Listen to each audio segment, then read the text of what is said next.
قالوا له حج نريد لنا كم فلس، عندنا موكب حاطينه على طريق المشاية وانت بن خير وجيناك. قالهم تبشرون بالعز بس طلبوا الرقم وتردونه انتم.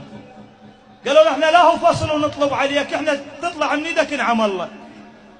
فطاهم صق لهم وكتبوا على الصك الرقم وتردونه وانا اوقع عليه.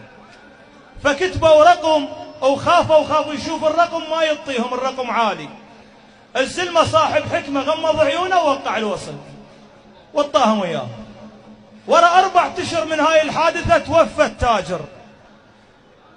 اجا بالطيف على واحد من الخدام اللي جو على الفلوس، قال لهم شلون احوالكم موكبكم وشلونه؟ قالوا له والله احنا بخير لكن احنا ما ندري عنك الصار، انت متد وما ندري بيك.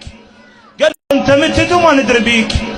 قال لهم انا من الحفره من التابوت للحفره وقفت قبال الحسين. فجابوا الصحيفه مالت اعمالي قدام الحسين عرضوها على لسان الزلمه، يقول الملك جاب الصحيفه قباله طلعها ومثل ما غمض ووقعها.